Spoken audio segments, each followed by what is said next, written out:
Hello, everybody. Welcome back to Cure for the Common Game with 100 Days of Magic. And today is day number 64, and we're going to talk about Planeshift. Planeshift came out in 2001, February. Had 143 cards, 44 rare, 44 uncommon, and 55 common. It was small sets were actually small back then. Anyway, let's see what we got. Now, we know this continued upon the themes of invasion. March of Souls is a board wipe I have literally never seen cast. This card has been out 18 years. This card is 18 years old, and I have never seen it cast. Never. Not in EDH, not in any format at the time, then or since. I like it, and it has... Is this, for each creature destroyed this way, so Tasa's not going to double this. When Tasa gets blown up anyway, but there's green-white maybe with doubling season and the token version of doubling season. It just seems like a really good card, but it is from an obscure set. Planeshift was not. Everybody remembers Invasion and Apocalypse, but that set in between, not so much. It's a good card. I don't even know if I own any of these. I mean, I've never cast one, so I think I probably don't, because I would have used it. Y'all would have seen it before now. Orum's Chant was a beast card. Can't play spells this turn. If you paid the kicker, the creatures can't attack. So what you did was, this spell cost 2, and you played it during their upkeep, and it was a time walk. They just, because they couldn't play spells, and they couldn't attack, so they could drop a land, activate abilities, and pass the turn. That's all they could do. So it's still a beautiful card. A lot of people put it on a stick. Yeah. There was a whole bunch of cycles in this set, and that may have been what the problem with it was. Is there was something ridiculous like 15 cycles. Yeah, like every card almost was part of some 5-color cycle. Now, the familiar cycle I really liked. They were all small creatures, and they're friends. Like this one is white, so it's allied with green and allied with blue. The two that are right beside it on the color wheel cost 1 less, so all the colors got it. Got one of these. Voice of All. This is our man RK Post right here. The cycle of voices that was started back in Urza Block never really finished, and this is kind of a callback to, hey, just choose your color, which this is a very relevant card.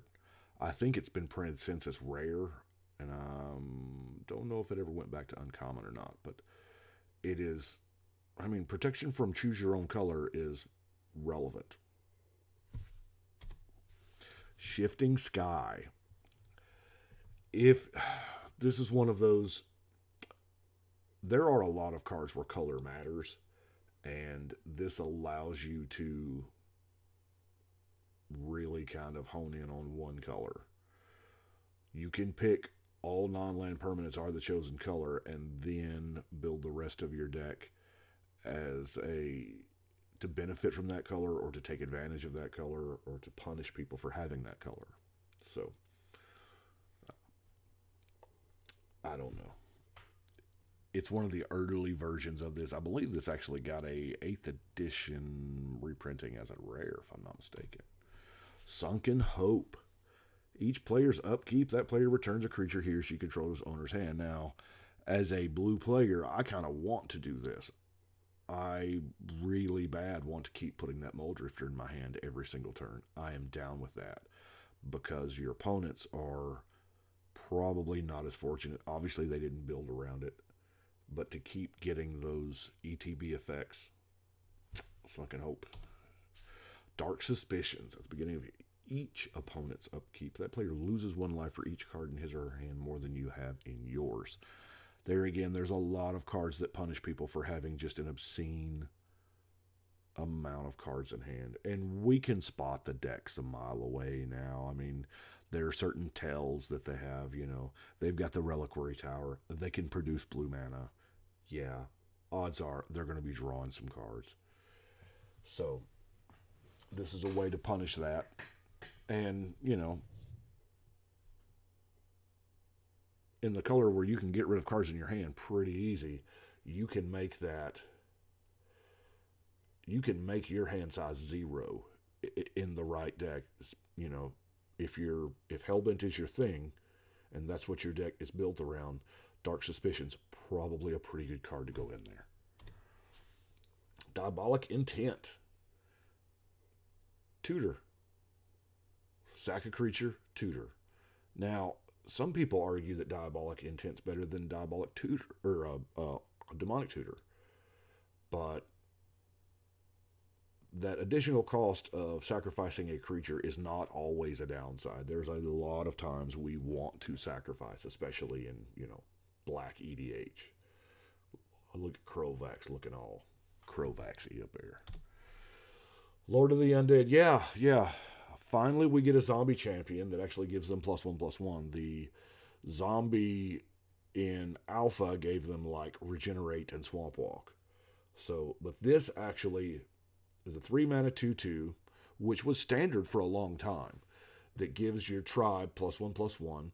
He is now a zombie, and he says other zombies. And 2-mana tap, you get to get a zombie back. So that's a relevant ability and maybe one of the best champion type creatures that I've seen. And the art's really good too. Warped Devotion. Now, I'll admit, I've done some dirty, nasty things with Warped Devotion and Capsize. I'm not proud of it, but I'll probably do it again. But there are, Evacuation, God forbid, Cyclonic Rift. Yeah, there's a good amount of stuff you can do with the Warped Devotion. It also helps for, how you build your discard deck, and after a certain point, you're tearing apart everybody's hand, and then everybody's in top deck mode, and you really don't have anything to make them discard. Here you go. Flametongue Kavu. This was a really good ETB effect at the time. Now, this was part of my Reanimate, Rhea, Braids, Life and Death, Entomb deck. Yeah, that was but the ability to deal 4 damage, in our format, it's kind of not that big a deal. It's alright, but it being a 4/2, it's a little fragile. And they tried to give Kavu some love as a creature type, but it seems like it just wasn't enough to push him into being a valid tribe. I need to build a Kavu deck just because it's a tribe that I have yet to build. Tongarth. I have always thought, y'all know many times I have the Weatherlight, I have equated to the Starship Enterprise and the bridge crew. Tongarth is just, is this not Worf or what? He's all about honor, all about physical strength. Just the Klingon and the Taldor Minotaur philosophies line up too close. Anyway, he's a red creature with vigilance. What? 2-mana tap. He deals damage equal to his power to target creature. He fights. Is this the first? No, this can't be the first creature to actually use the fight. But he's a good legend. I think I don't know if I've got one of these. I don't know if I've got the deck built or not. Red-green is how I would want to build a Fight Club deck. I don't know if I have Tongarth built. I think I have one in deck number 100, the Weatherlight Saga deck. I guess if you're doing mono red for tribal minotaurs, could be a thing. Gaia's Herald. Yeah, this is pretty simple. You know how you read a card and you're like, oh, that's pretty decent. And then you're like, oh, and it's an elf. Creature spells can't be countered by spells or abilities. 1/1 for 2, that's fine. But the part that busts it is its actual creature type. And that's so weird because elves have gotten so much love over the years that if this was just a human druid or whatever, it probably wouldn't see near the play it does. Now, granted, it ain't setting the world on fire by any means, but I think the only decks I played in are elf decks. Namada. I do believe Namada is the commander of my tribal Saproling deck. That's right, I have a tribal deck for a tribe that doesn't have a single card printed. Because there are no creatures with creature-sapling. They are all, and they do that on purpose. They have said we did it on purpose. We don't want there to be a Saproling printed on a card. Saprolings are tokens. We learned something in Dominaria that I don't know is maybe a little disturbing to me, but just what it is. But the ability to 3-mana colon to get a sapling is kind of busted. There are, because it's not, you don't tap her, it's so good. I guess it's a good thing there's not a way to generate infinite green mana in EDH. Yeah, keep going. Primal Growth. This is one that I absolutely love. Speaking of sacrificial saplings, I love me some Primal Growth. Okay, so you search your library for a basic land, put it into play. Yeah, okay, it's 3 mana. But if you paid the kicker, you get 2. Now, in your black-green deck, where you're wanting to sacrifice anyway, because you're playing Golgari, you get to get 2 basic lands.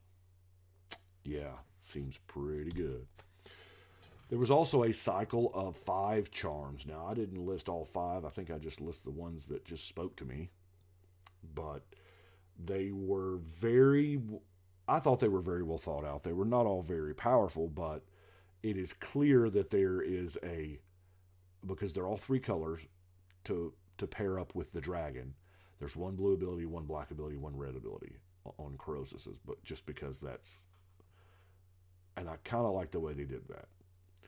So you bounce a permanent to its owner's hand. Well, that would be a boomerang, so that would cost you about 2. Destroy target non-black creature. That's a Dark Banishing. Except Dark Banishing's got the regen clause in it. Oh, there it is, and it can't be regenerated. So it is a Dark Banishing. Or destroy target artifact, which is, shatter. So, I mean, boomerang, Dark Banishing, or shatter. It's kind of not bad. We love utility. We love cards that are not dead in our hand. Destructive Flow. Now, this is a Jund card that I should be running this in Windgrace. I don't know if I am, but I should be. Because in Windgrace, we've got all the land triggers. We've got all the stuff to play the lands from the yard. And so it kind of progresses our game plan. But holy cow, it gets in the way of all your opponents. I mean, they've got to kill it. At the beginning of your upkeep, sack a non-basic. Whoa. It's a beating on a stick. Drow News Crusade. Y'all just saw me play this in, I think, Wartbogger Auntie. Because, hey, goblins become zombies and they get 1/1. Now, I didn't go so far as to capitalize on the fact they were zombies in addition to the goblins. I just went straight tribal goblins. But either way, Drow News Crusade, if you're going black-red goblins, it's something to think about. Eladamri's Call. Creature tutor. Too good, too good. Instant speed, 2 mana. Straight to the hand. It doesn't use the top of the library. It's good stuff. Urtai the Corrupted. Now, this is when Urtai, of course, Urtai was stranded there on Wrath because he had to magically hold the portal open so the Weatherlight could fly out. So he was left behind on Wrath. And he got altered by Phyrexia as well. Not to the degree that Krovax did. But sack a creature or enchantment counter a spell. That's pretty not bad. And I'm thinking that he is the commander that I'm going to use for my tribal Phyrexian deck. Simply because I do have white, blue, and black. And that'll let me play like Eilish Norn, Jin-Gitaxias, Sheoldred, and all the Phyrexian stuff. Yeah. Fleetfoot Panther. Now, there was a cycle of these. The reason why I picked Fleetfoot Panther is because the interaction it has with Alurin. It costs 3, and you may play it at any time. You could play an instant, which Alurin does that anyway. But Alurin lets you play it for free. When it comes into play, you return a green or white creature you control to its owner's hand. So it is very easy to play it for free. It puts itself back in your hand, and you just keep doing this. Now, granted, you're thinking, well, I'm not playing Storm because I'm in Celestia. You know, Storm cards in Celestia are kind of hard to come by. But if you need to do things like trigger your, what was that enchantment from the Aura Shards? Or any kind of ETB effect. The Angelic Chorus to gain the lie. There's a bunch of reasons to do it. Now, I have got it in Ramos because Fleetfoot Panther is a 2-color spell, and when I cast it, I get 2 counters on Ramos, and then it puts itself back in my hand, and then, shenanigans. So I can put an infinite number of counters on my commander, so that seems like a thing. But anyway, that's why it spoke to me. Whole Breach. Good friend of mine says this belongs in every red-green deck, and you know what? I don't disagree. I need to buy like 100 of these. But you get your choice to pop an artifact, pop an enchantment, or both. Hey, I like both. Meddling Mage. We have another invitational card here. This is this Kai? Is this Kai? We had Darwin Castle. We had, I don't know if this is Kai Bud or not. No, this is not Kai. This is, okay, can't remember. Old guy, many years past, 18 years ago. But it's been reprinted a couple times. It seems like they're trying to change the art from the old, and everybody notices when they do the invitational cards, because the invitational cards are very, very high profile cards because, you know, a big player won that right to make this card and be in the art. And then when they reprint it, they change the art. Well, the reason why they change the art is not because they don't want the guy on there anymore. It's because they have a different art policy now than they had back then. And it would cost them financially to use old arts. That's why we don't get original print. Y'all have heard me say this before, but that's why. It would be... I think they could very easily get around this when they commission new art. They could just say, okay, hey, make it look like this guy. You know, I don't know. But Meddling Mage, pretty decent. It's easy to come down and name somebody's commander if you want to make an instant enemy, or if you know somebody very well or know that deck that they are playing very well, this may be a thing. Questing Fettlgriff is not legendary. A buddy of mine built a Fettlgriff deck, and he was like, all right, next I'm building Questing Fettlgriff. And he was halfway through the deck when he finally got one and realized it was not legendary. But if you want to put this in your actual Fettlgriff deck, there are only two. The set that gave us Terminate. This was probably one of the best rates at the time.